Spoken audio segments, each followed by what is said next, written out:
Good morning, all of you, dear student. Today I will discuss question.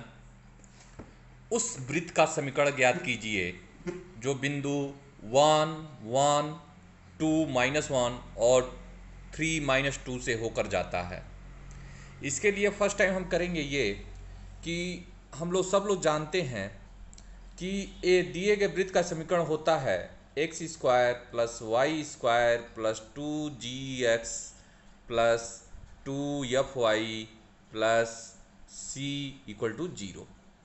इसको हमने पढ़ा है कि दिए गए अगर किसी वृत्त का समीकरण निकालना है तो ये फार्मूला यूज करते हैं x square plus y square plus 2gx plus 2fy plus c equal to 0।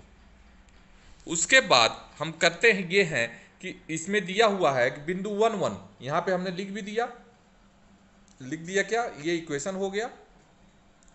उसके बाद कह रहा है कि बिंदु 1, 1 मतलब कि 1, 1 से 2, -1 से और इतने से होकर जाता है।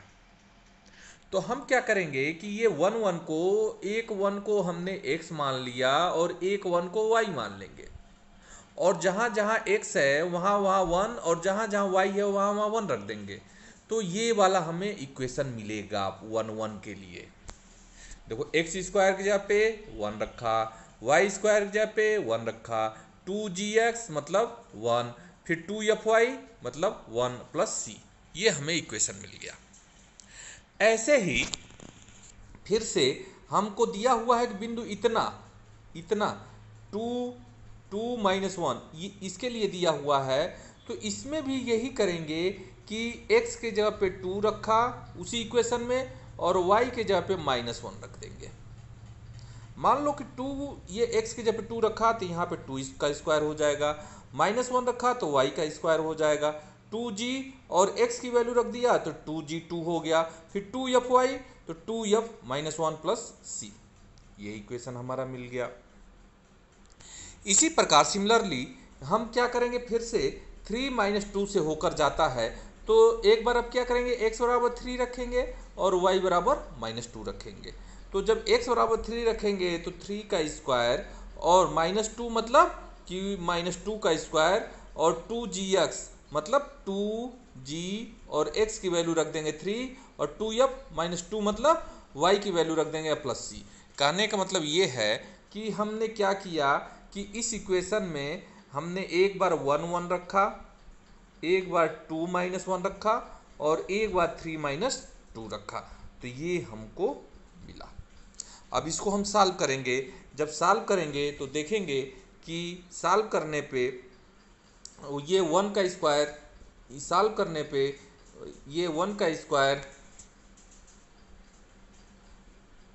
सॉल्व करने पे ये 1 का स्क्वायर और ये 1 का स्क्वायर 2 होगा जो यहाँ पे लिख दिया, फिर 2 में g का 1 मल्टीप्लाई किया ये 2g हो गया, फिर 2f में 1 का मल्टीप्लाई किया ये 2f हो गया और प्लस c, ये हमारा क्या हो गया, इक्वेशन फर्स्ट हो जाएगा।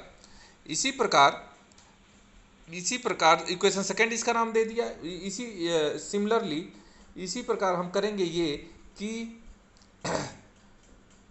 इसी प्रकार ये 2 का स्क्वायर किया, फिर -1 का स्क्वायर किया तो 2 का स्क्वायर 4 और 1 ये 5 हो गया, फिर 2g 2 में मल्टीप्लाई किया 4g हो गया, फिर 2f में -1 का मल्टीप्लाई किया -2f हो गया प्लस c इक्वल टू 0 हो गया। ये दूसरा इक्वेशन हो गया।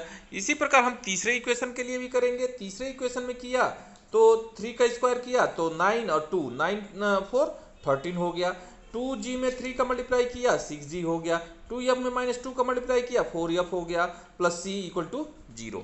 कहने का मतलब ये है कि जब हम ये ऊपर वाले को सॉल्व किया, इसको हमने सॉल्व किया तो हमको इक्वेशन सेकेंड थर्ड फोर्थ मिला, सेकेंड थर्ड फोर्थ मिला।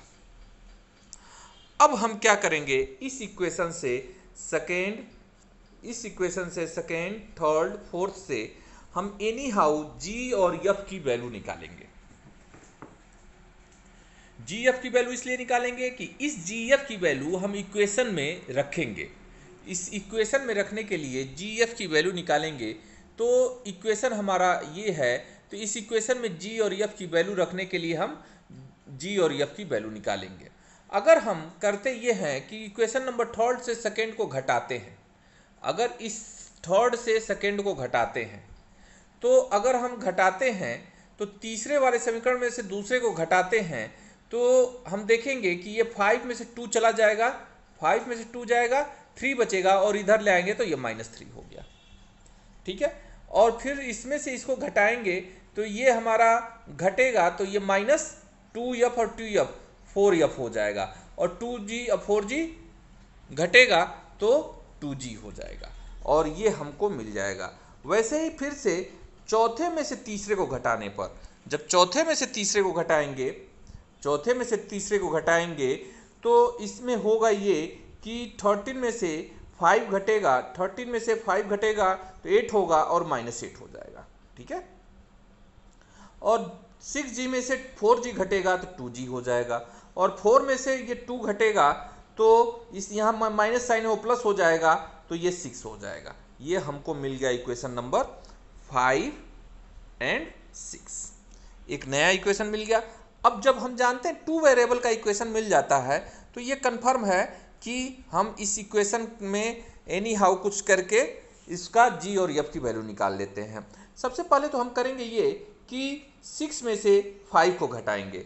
जब 6 में से 5 को घटाएंगे तो साइन चेंज होगा, जब साइन चेंज होगा तो ये भी माइनस होगा, ये भी माइनस होगा, ये प्लस हो जाएगा, तो ये हमारा कट गया, कट जाएगा, और 6 और 4 हमारा क्या हो जाएगा 10 हो जाएगा, और ये जब प्लस हो जाएगा तो यहाँ से जब 3 हम घटाएंगे तो -5 हो जाएगा, और ये हमारा माइनस माइनस माइनस हो जाएगा, और यहाँ +5 होगा तो ये वाली साइन यहाँ पे आ जाएगी, जैसे -10f = 5 तो ये हो जाएगा 10f = 5 -5, यही चीज़ यहाँ पे लिख दिया है। ठीक है, अब उसके बाद जब ये होगा तो f बराबर हमारा -1/2 हो जाएगा।